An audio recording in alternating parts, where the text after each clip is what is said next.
안녕하십니까, 이태현입니다. 최근 전 중공 해군 중령 야오청은 한중국과의 인터뷰에서 중공군은 아직 대만을 무장 통일할 조건이 없다며 적극적인 대만 침공은 중공에 매우 불리하다고 말했습니다. 야오청은 중공이 대만에 무력을 행사할 것인지의 여부는 4가지 제약 요인에 달렸다고 말했습니다. 첫 번째는 반개입 작전입니다. 미군이 중간에서 가로막고 있기 때문에 중공이 대만에 무력을 행사하기 전에 반드시 반개입 작전으로 미군을 대만 해역에서 몰아내야 한다는 것입니다.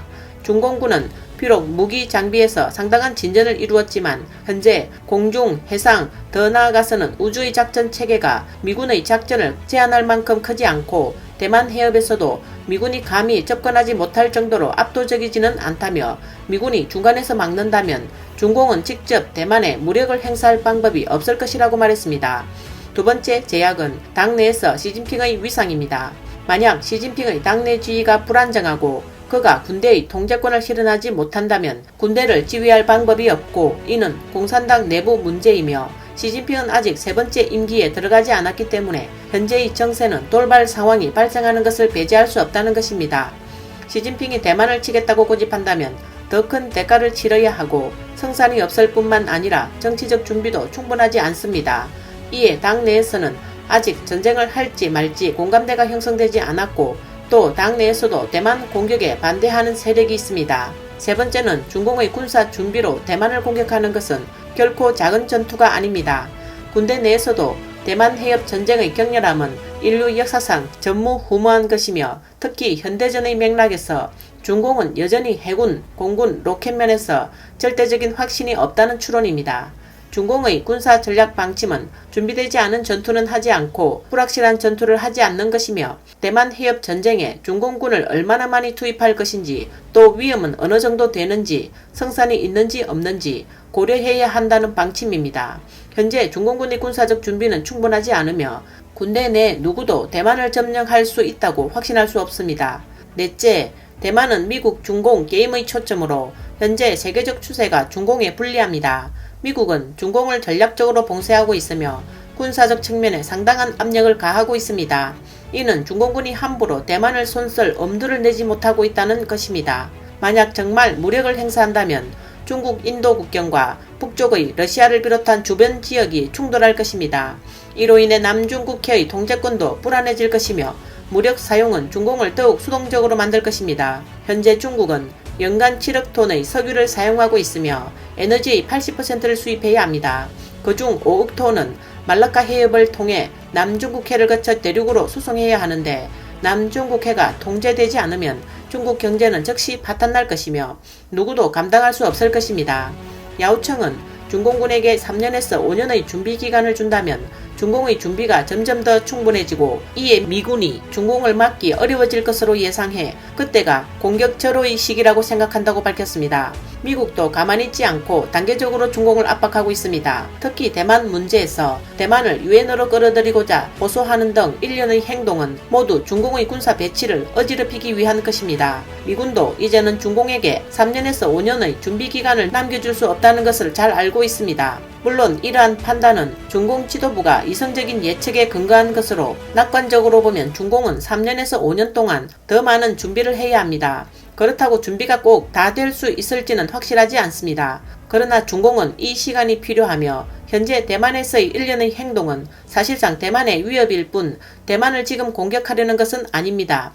대만을 공격하려면 틀림없이 갑작스런 습격을 할 것입니다. 이렇게 떠들썩하게 하지 않을 것이라는 겁니다. 중공이 대만을 공격하는 것은 돌발적인 습격 행위로 반드시 속전속결해야 합니다. 갑작스럽게 대만을 점령하여 기정사실화해야 하며 중공군은 반드시 미일 연합군을 포함해 서방의 연합군이 개입하기 전에 대만 무력 통일을 완성해야 합니다. 또한 대만과의 전투는 주로 해군과 공군, 로켓 부대의 역량에 달려 있는데 고도의 기술력 아래 국지전은 육군이 지상에서 작전하는 것처럼 오래 끌지 않을 것이며 양측의 줄다리기가 진행되는 동안 미국과 서방연합군은 중공의 압도적 우위를 차지할 것입니다. 시진핑이 미친듯이 대만을 공격할 경우 중공군은 남중국해에서 계속되는 전쟁의 소용돌이에 빠질 것입니다. 이는 통치를 위태롭게 할 것이며 또한 중공이 가장 두려워하는 것입니다.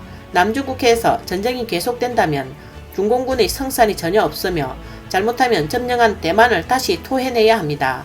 야오청은 대만의 자기 방위 능력은 매우 강력하므로 과소평가해서는 안 된다고 말했습니다.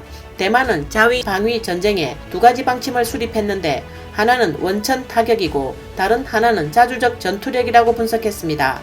중공이 대만을 공격하기 위해 바다를 건너려면 먼저 대만의 공항과 부두를 파괴해야 하는데 그렇지 않으면 상륙이 위험하며 대만 공군은 현재 웅-2, 웅-3 미사일을 탑재한 첨단 F-16V를 갖추고 있습니다. 또한 미국이 대만에 판매한 무기는 모두 매우 선진적이기 때문에 무력 통일을 하기 전에 먼저 어떻게 이런 선진 무기 장비를 마비시킬 것인가는 중공의 큰 난점입니다. 중공이 미사일 한 방을 대만에 발사하기만 하면 대만군은 원천 공격을 실시하여 푸젠성, 광둥 연해의 중공 군사기지와 로켓군 기지를 파괴할 것입니다.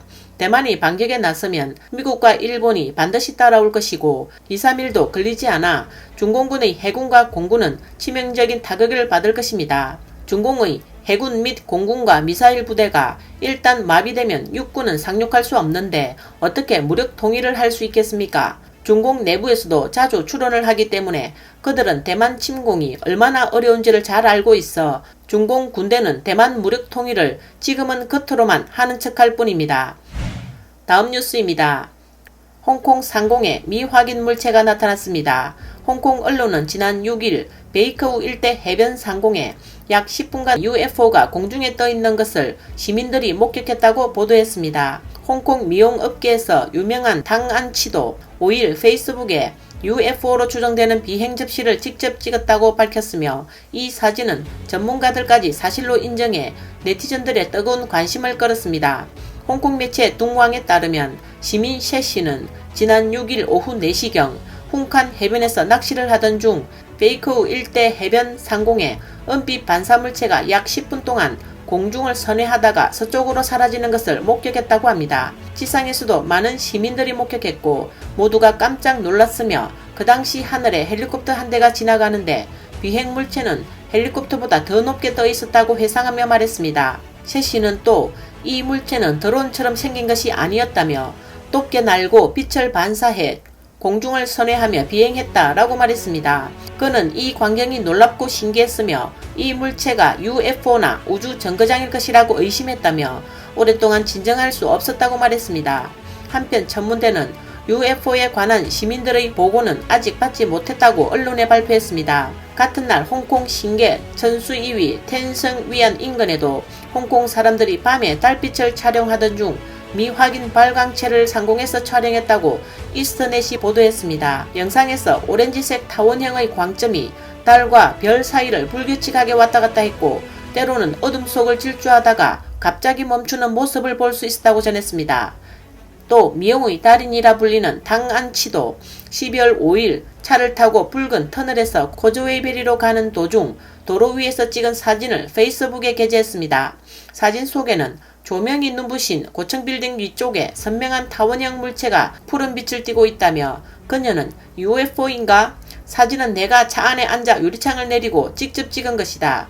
여러분 확대해서 보세요. 하늘에 있는 것이 무엇일까요? 라고 말했습니다. 이 사진은 삽시간에 네티즌들의 뜨거운 반응을 불러일으켰으며 2,000개가 넘는 좋아요와 400개 이상의 댓글이 달렸습니다. 적지 않은 네티즌은 드론이 아니라 진짜 UFO라고 믿었지만 또 어떤 네티즌은 가로등 불빛이라고 주장하며 믿지 않는 사람도 있었습니다. 이에 당안치는 자신의 사진을 게시한 후 많은 사람들이 댓글을 달고 토론하는 것을 보고 12월 6일 또 다른 게시물을 올렸습니다. 정말 많은 사람들이 진짜 UFO일 것이라고 하며 심지어 UFO를 전문적으로 연구하는 분들도 같은 말을 했어요 라고 말했습니다.